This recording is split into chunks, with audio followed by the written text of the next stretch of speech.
proposta de delação, o ex-diretor da Secretaria de Educação, Maurício Fanini, também citou o nome de deputados estaduais e disse que Ademar Traiano, do PSDB, pediu a ele que arrecadasse R$500 mil.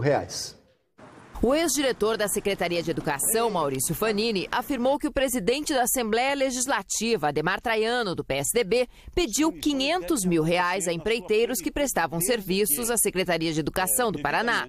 Fanini disse que o pedido aconteceu em julho de 2014, num evento na sede do PSDB.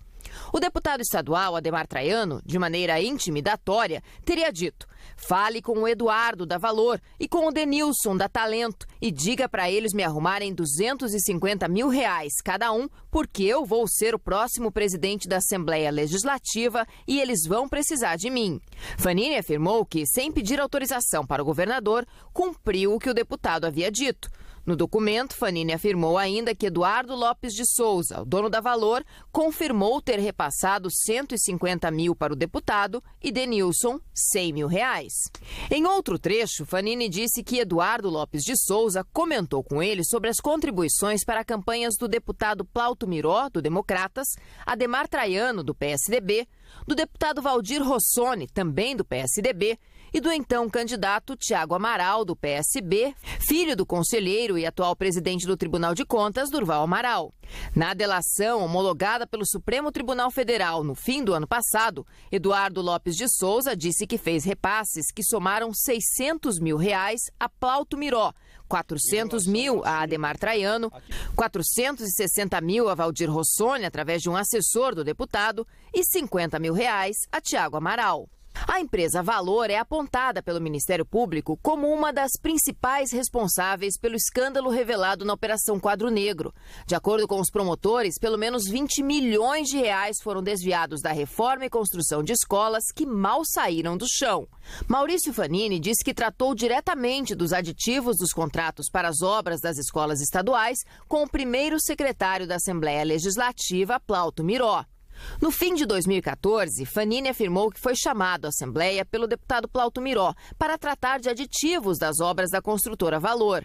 O deputado teria informado a Fanini como funcionaria o repasse do dinheiro dos aditivos. Plauto Miró, segundo Fanini, explicou que a mesa da Assembleia realiza uma espécie de economia do valor que a Secretaria de Finanças repassa, ou seja, havia disponibilidade da Assembleia para custear os aditivos. Fanini afirmou ainda que Plauto disse que o valor a ser devolvido ao Caixa seria de R$230 milhões. O cheque de 230 milhões foi exibido no plenário da Alep. Na época, o discurso para a devolução era que os deputados tinham economizado e estavam devolvendo dinheiro ao governo. Em dezembro de 2014, o governador Beto Richa autorizou o pagamento de quase R$6 milhões à construtora Valor. Esse total era referente a aditivos que aumentaram ainda mais o preço de contratos para obras que sequer saíram da fundação. Fanini disse ainda que depois dessa reunião com Plauto Miró, ficou claro para ele como funcionavam esses acordos existentes entre a Assembleia Legislativa, Tribunal de Contas e a construtora Valor. O presidente do Tribunal de Contas, Durval Amaral, é investigado pelo Superior Tribunal de Justiça na Operação Quadro Negro. A Assembleia Legislativa disse que Ademar Traiano não estava à frente da casa na época dos fatos. O atual presidente da Assembleia Legislativa, Ademar Traiano, desmentiu as afirmações de Fanini, que de forma criminosa quer terceirizar suas atitudes. O deputado disse que está tomando as medidas jurídicas cabíveis. O deputado Plauto Miró disse que o depoimento de Fanini é inverídico, pois nunca tratou desse assunto com nenhuma pessoa, que nos últimos anos a Assembleia devolveu de forma exemplar grande parte do orçamento ao governo do Estado e que vai prestar todos os esclarecimentos necessários à Justiça. O deputado Tiago Amaral tem dito que não tem nada a ver com a Operação Quadro Negro. Afirma que o principal operador não envolve o nome dele e cita apenas que ouviu dizer sobre uma suposta doação. O PSB afirmou que não recebeu dinheiro de Maurício Fanini e não tem conhecimento sobre esse recebimento por Tiago Amaral. E, por enquanto, o partido não vai fazer juízo desta situação. A assessoria do Tribunal de Contas do Estado e o atual presidente, conselheiro Durval Amaral, informaram que repudiam a inclusão do nome do conselheiro na delação, que isso deve configurar represália pois, segundo a nota, foi Durval Amaral que determinou a suspensão imediata de pagamentos e contratos da empresa Valor e encaminhou a denúncia à polícia, ao Ministério Público e ao Tribunal de Contas da União.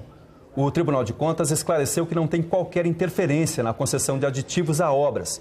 O conselheiro Durval Amaral reforçou a convicção de que o Judiciário vai arquivar qualquer investigação contra ele. A Secretaria de Educação informou que foi a primeira a investigar os indícios de disparidades nas medições de obras das escolas, que foi aberta uma auditoria interna para apurar a situação e que esses dados foram encaminhados à Polícia Civil, ao Ministério Público e ao Tribunal de Contas. Nós não conseguimos contato com o advogado de Valdir Rossoni. Nós não tivemos retorno de Denilson, da Talento Engenharia. As defesas de Maurício Fanini, Eduardo Lopes de Souza e da construtora Valor não quiseram se manifestar. O advogado da secretária estadual de Defesa Social, Fernanda Richa, informou que o patrimônio dela é oriundo de herança de família, que o apartamento mostrado na reportagem foi adquirido licitamente com pagamentos e registros bancários decorrentes desta herança, que Fernanda Richa já esclareceu a aquisição do apartamento nas investigações e que espera que os responsáveis pelo vazamento do documento sejam punidos. Oportunamente, diz a nota, Fernanda Richa vai adotar medidas necessárias para garantir os direitos que lhe foram lesados.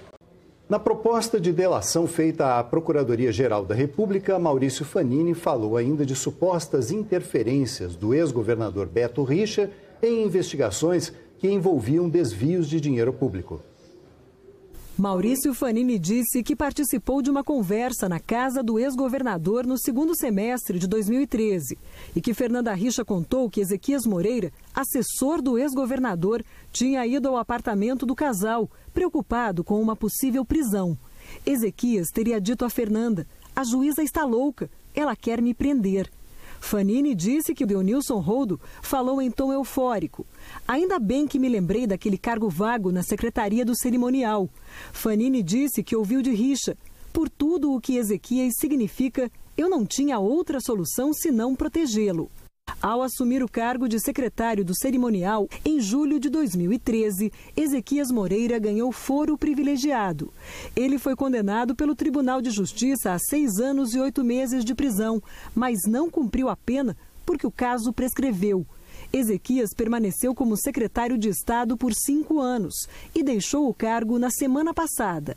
Em outro trecho, Fanini afirmou que Beto Richa soube da prisão de Luiz Abi, parente do ex-governador, dias antes, por desviar dinheiro destinado ao conserto de carros oficiais.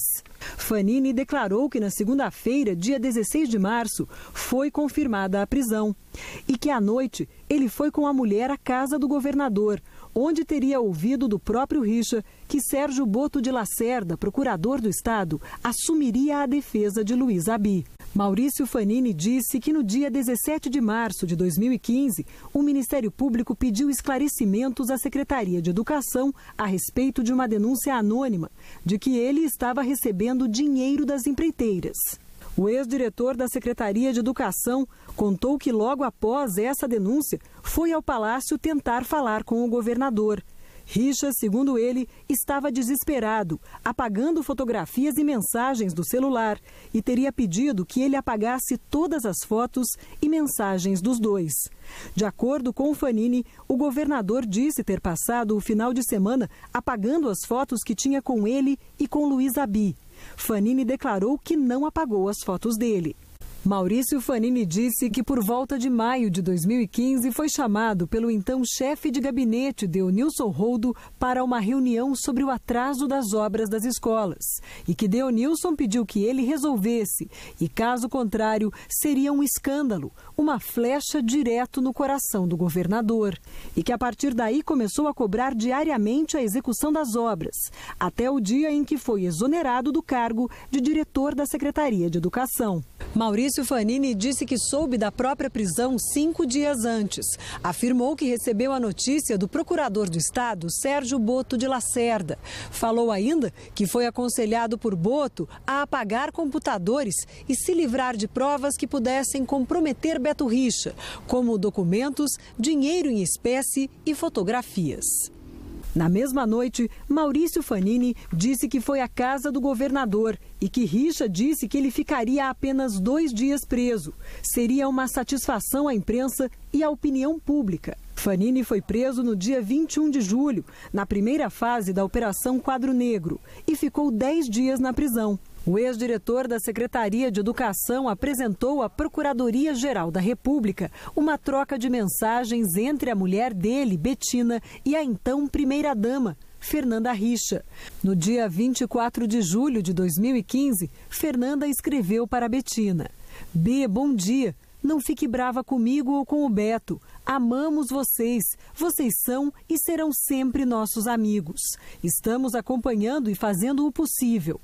Em 27 de dezembro de 2016, Betina mandou essa mensagem para Fernanda: "Oi, Fernanda. Estou aqui às vésperas do final do ano, sozinha, pensando qual a conclusão que eu chego. Que isso tudo foi o que recebemos em troca de uma amizade verdadeira, amizade de todas as horas, de cumplicidade e lealdade. É triste entender que tudo tenha acabado assim, que vocês deitam todos os dias e não conversam com seus travesseiros.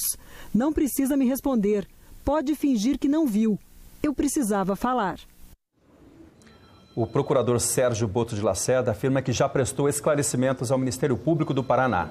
Ele nega todas as afirmações feitas por Fanini e ressalta que não estava em Curitiba na data citada por Fanini, como o dia que teria antecipado sua prisão e pedido para apagar supostas provas. Deonilson Roldo diz que Maurício Fanini mente. Ele nega que tenha interferido na nomeação de Ezequias Moreira para a Secretaria de Cerimonial. Sobre o desvio de dinheiro de obras de escolas, Roldo diz, abre aspas, "Quando descobrimos indícios de irregularidades em obras da antiga SUD, entre fevereiro e março de 2015, adotamos todas as providências cabíveis para investigar e responsabilizar os envolvidos nessas ilicitudes. Isso é de conhecimento público e já foi informado, inclusive, ao Ministério Público." Fecha aspas. Ezequias Moreira afirma que Maurício Fanini é um mentiroso e que rechaça veementemente falsas e levianas acusações de interferência do ex-governador Beto Richa em seu julgamento. Maurício e Betina Fanini não quiseram se manifestar. Em outros trechos, Maurício Fanini descreve o dia em que foi afastado do governo e conta como foram feitas as negociações de mesadas, que o ex-diretor da Secretaria de Educação disse ter recebido em troca de silêncio. Nas declarações que estão na proposta de delação entregue à Procuradoria-Geral da República, Maurício Fanini afirmou que quando o esquema de desvio de dinheiro das escolas, investigado pela Operação Quadro Negro, começou a ruir, ele participou de uma reunião no dia 3 de junho de 2015, conduzida pelo então procurador do Estado, Sérgio Boto de Lacerda. Na versão de Fanini, Boto teria dito que o governo precisava exonerar o ex-diretor, sob a justificativa de que a situação já havia se tornado insustentável na imprensa e na opinião pública. Maurício Fanini afirmou que ficou apavorado, que tudo o que havia feito até então nada mais era que cumprir ordens e com o consentimento do próprio governador, e perguntou o que faria então para se sustentar. De acordo com Maurício Fanini, Sérgio Boto disse que o governador não estava no palácio, mas estudava uma colocação futura ao ex-diretor da Secretaria de Educação na iniciativa privada. Boto de Lacerda reafirmou a Fanini que no governo era zero a possibilidade de retorno. No mesmo dia da reunião descrita por Maurício Fanini, 3 de junho de 2015, ele foi exonerado. Dias depois da exoneração, afirma Fanini, houve outro encontro, agora na casa de Beto Richa. O então governador teria dito ao ex-diretor que as coisas estavam complicadas. Fanini respondeu que aguentaria, mas não poderia ficar sem colocação, porque desse modo não teria como sobreviver. Ele afirma que na conversa, 2 nomes foram indicados por Beto Richa para ajudá-lo. Beto Freire, dono da empresa Rocha Top, e Jorge Aterino, da RF Participações. Maurício Fanini foi preso no mês seguinte, no dia 21 de julho de 2015. Fanini conta que em agosto do mesmo ano, 6 dias depois de ter deixado a prisão, foi até o apartamento de Jorge Aterino e soube que o outro empresário, Beto Freire, iria repassar R$12 mil por mês. Nas palavras de Fanini, nitidamente o valor era pago a pedido do então governador Beto Richa. Fanini contou que no mês seguinte recebeu de Beto Freire os R$12 mil sem qualquer comentário sobre o emprego e que entendeu essa reação como uma mesada para permanecer em silêncio. Em outro trecho, Maurício Fanini disse que meses depois passou a procurar então Jorge Aterino, o outro nome que teria sido indicado por Beto Richa. E Aterino teria passado a pagar os R$12 mil por mês. Fanini afirmou ainda que os pagamentos duraram todo o ano de 2016 e eram feitos no centro de Curitiba. Maurício Fanini diz ter recebido inúmeras promessas de emprego que não foram atendidas e entendeu que tudo isso tinha sido arquitetado, segundo ele, por Jorge Aterino e Beto Richa. Disse também que percebeu que estava sendo manipulado por Jorge e ludibriado para não atingir o governador. A partir de abril do ano passado, segundo afirmou Maurício Fanini, Jorge Aterino começou a reclamar de dificuldades financeiras e, de acordo com Fanini, os pagamentos começaram a atrasar. Fanini relatou também um encontro com a ex-primeira-dama Fernanda Richa num clube de Curitiba. De acordo com Fanini, Fernanda garantiu que os repasses, que Fanini entendia como mesada para se manter calado, iriam continuar. Maurício Fanini afirmou que quando os pagamentos começaram a atrasar, procurou por diversas vezes Jorge Aterino para cobrar o dinheiro prometido, até que em agosto de 2017 desistiu da procura. Fanini disse que nunca mais teve qualquer contato com quem lhe dava o dinheiro. Em setembro do ano passado, Maurício Fanini foi preso novamente no apartamento dele em Curitiba. Por questão de segurança, foi transferido para Brasília. Ele é réu em 3 ações criminais, acusado de corrupção passiva, lavagem de dinheiro e organização criminosa. O procurador Sérgio Boto de Lacerda confirma que informou Maurício Fanini da demissão, porque a secretária de Educação na época não conseguiu avisar Fanini. Boto de Lacerda afirma que conheceu Fanini neste dia e que ele o procurou algumas vezes, tentando falar com o governador. O procurador afirma ter pedido que Fanini não mais o procurasse. O advogado de Jorge Aterino afirmou que ele está à disposição das autoridades, mas como o processo está em sigilo, prefere não se manifestar. Nós não tivemos retorno da empresa Rocha Top de Beto Freire. Maurício Fanini não quis se manifestar.